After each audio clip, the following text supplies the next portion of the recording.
23 വർഷങ്ങൾക്ക് മുമ്പ് കേരളത്തിൽ ഇത്തരമൊരു വലിയ കൂട്ടക്കുരുതി നടക്കുന്ന സമയത്ത് അതിൻ്റെ ഏറ്റവും പ്രധാനപ്പെട്ട ലക്ഷ്യമെന്ന് പറയുന്നത് തീരദേശ മേഖലയിൽ ആധിപത്യം പുലർത്തുക എന്നുള്ളതായിരുന്നു. അപ്പോൾ എങ്ങനെയാണ് അത്? ഏതെങ്കിലും ഒരു മതവിഭാഗം മാത്രമല്ല, ഞാൻ വ്യക്തിപരമായി പറഞ്ഞു കഴിഞ്ഞാൽ 2 മതവിഭാഗങ്ങളുണ്ട് അതിനകത്ത്. ഒന്ന്, എറണാകുളത്തിന് തെക്കോട്ടുള്ള ഭാഗങ്ങളിലെ തീരദേശ മേഖലയിൽ ആധിപത്യം പുലർത്താൻ ഇസ്ലാമിക ശക്തികൾ ശ്രമിച്ചപ്പോൾ എറണാകുളത്തിന് ഇപ്പുറത്തേക്കുള്ള ഭാഗത്ത് ക്രൈസ്തവ സംഘടനകൾ ശ്രമിച്ചിട്ടുണ്ട്. ഇപ്പോൾ നെയ്യാറ്റിൻകര പോലെയുള്ള പ്രദേശങ്ങളിൽ, ആലപ്പുഴയിലൊക്കെ ചെന്നു കഴിഞ്ഞാൽ ആര് മത്സ്യബന്ധനം നടത്തണം എന്ന തീരുമാനം ചർച്ച എടുക്കുന്നു എന്നത് നമുക്ക് മനസ്സിലാക്കാൻ സാധിക്കും. പക്ഷെ അതൊന്നും ഈ നാട്ടിൽ പൊതുവെ ചർച്ച ചെയ്യപ്പെടാറില്ല. അപ്പോൾ ഞാൻ ആ വിഷയത്തിൽ നിന്നും ട്വിസ്റ്റ് ചെയ്ത് വേറെ അങ്ങോട്ട് പോകുന്നില്ല.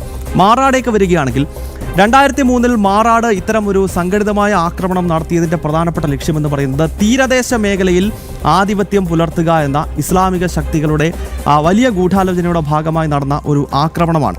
പക്ഷേ ദൗർഭാഗ്യവശാൽ അത് നമ്മുടെ ഈ നാട്ടിൽ എത്രത്തോളം ചർച്ച ചെയ്യപ്പെട്ടു, സാംസ്കാരിക നായകർ ഇത് ഓർക്കുന്നുണ്ടോ? ഞാനിപ്പോൾ ഒരു ഉദാഹരണം പറഞ്ഞു കഴിഞ്ഞാൽ, ഇപ്പോൾ ഗുജറാത്ത് കലാപത്തിൻ്റെ ഒരു വാർഷിക ദിവസമാണ് ഇന്നെങ്കിൽ കേരളത്തിൽ എല്ലാ മാധ്യമങ്ങളും എത്രയോ വർഷങ്ങൾക്ക് മുമ്പ് നടന്ന ഗുജറാത്ത് കലാപത്തെ പറ്റിയുള്ള ഒരു സ്റ്റോറിയെങ്കിലും അവർ ചെയ്യും. പക്ഷേ മാറാടിനെ പറ്റി ഓർക്കുന്ന ഒരു വാർത്തകളും ചെയ്യാറില്ല. അതിലേറ്റവും രസകരമെന്ന് പറയുന്നത്, ഗുജറാത്ത് കലാപം എന്ന് പറയുന്നത് ഏകപക്ഷീയമായിട്ടുള്ളൊരു കലാപമല്ല. ഗുജറാത്ത് കലാപത്തിൻ്റെ തുടക്കം ഇസ്ലാമിസ്റ്റുകളാണ് തുടങ്ങിയത്. പാവപ്പെട്ട ശ്രീരാമഭക്തരെ ട്രെയിനിനകത്തിട്ട് ചുട്ടുകൊന്നു. അതിനുശേഷം ഒരു റിയാക്ഷൻ ഉണ്ടാക്കുന്നു. ആ റിയാക്ഷൻ നടക്കുമ്പോഴും ആ കലാപത്തിനകത്തും ഹിന്ദുക്കളും മുസ്ലിങ്ങളും കൊല്ലപ്പെട്ടിട്ടുണ്ട്. അപ്പോൾ ഗുജറാത്തിൽ നടന്നത് ഒരു വംശഹത്യയാണ് എന്ന നിലപാട് എനിക്കില്ല. കാരണം വംശഹത്യ എന്ന് പറയുന്നത് ഏതെങ്കിലും ഒരു വിഭാഗത്തെ മറ്റൊരു വിഭാഗം സംഘടിതമായി അടിച്ചു തകർക്കുന്നതാണ്. പക്ഷേ ഗുജറാത്തിൽ ഇരുവശത്തും നഷ്ടങ്ങൾ ഉണ്ടായിട്ടുണ്ട്. പക്ഷേ കേരളത്തിലെ മാധ്യമങ്ങൾ അങ്ങനെ പറയാറില്ല. അത് ഹിന്ദുക്കൾ സംഘടിതരായി മുസ്ലിങ്ങളെ ചെയ്തു എന്ന നരേറ്റീവാണ് വരുന്നത്. പക്ഷേ മാറാടേക്ക് വരുമ്പോൾ നോക്കൂ, മാറാട് നടന്നത് വംശഹത്യയാണ്. കാരണം ഒരു വിഭാഗം, സംഘടിത മതവിഭാഗം മറ്റൊരു വിഭാഗത്തെ ഒരു കാര്യവുമില്ലാതെ, ഒരു തരത്തിലുമുള്ള പ്രകോപനങ്ങളില്ലാതെ, പാവപ്പെട്ട അരയ വിഭാഗത്തിൽപ്പെടുന്ന 8 മത്സ്യത്തൊഴിലാളികൾ, അവർ മത്സ്യബന്ധനം കഴിഞ്ഞ് വന്ന് കടപ്പുറത്ത് വിശ്രമിക്കുന്ന വേളയിൽ NDF എന്ന പോപ്പുലർ ഫ്രണ്ടിന്റെ പഴയ രൂപമായ സിമിയുടെ മുൻകാല സംഘടനാ സംവിധാനമായിട്ടുള്ള NDFന്റെ തീവ്രവാദികൾ ആ കടപ്പുറത്ത് മത്സ്യബന്ധനം കഴിഞ്ഞ് വന്ന് വിശ്രമിക്കുകയായിരുന്ന 8 അരയ സമുദായത്തിൽപ്പെടുന്ന പാവപ്പെട്ട ഹിന്ദുക്കളെ വെട്ടിക്കൊല്ലുകയാണ് ചെയ്തത്.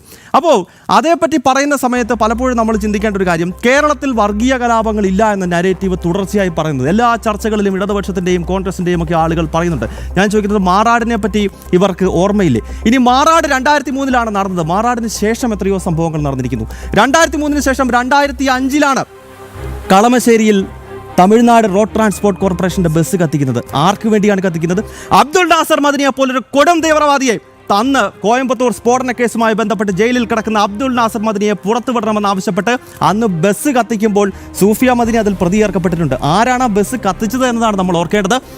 ലഷ്കർ-ഇ-തോയ്ബ എന്ന് പറയുന്ന ഇസ്ലാമിക ഭീകര സംഘടനയുടെ ദക്ഷിണേന്ത്യൻ കമാൻഡറായിട്ടുള്ള തടിയൻ അവിടെ നസീറിന്റെ നേതൃത്വത്തിൽ 2005 എറണാകുളത്തെ കളമശ്ശേരിയിൽ ഈ ബസ് കത്തിക്കുകയാണ്. ആളുകളെ മുഴുവൻ തോക്ക് ചൂണ്ടി, ആ ബസ്സിലെ യാത്രക്കാരെ തോക്ക് ചൂണ്ടിയ ശേഷം പുറത്തിറങ്ങിയിട്ട് പച്ചക്കൊരു ബസ് മണ്ണെണ്ണ ഒഴിച്ച് കത്തിക്കുമ്പോൾ ആ നാട്ടിൽ വർഗീയ കലാപം ഇല്ല എന്ന് ഇവിടെ ഒരു ഉളുമ്പുമില്ലാതെ ഇവിടുത്തെ സാംസ്കാരിക നായകന്മാരും പത്രക്കാരും പറയുകയാണ്.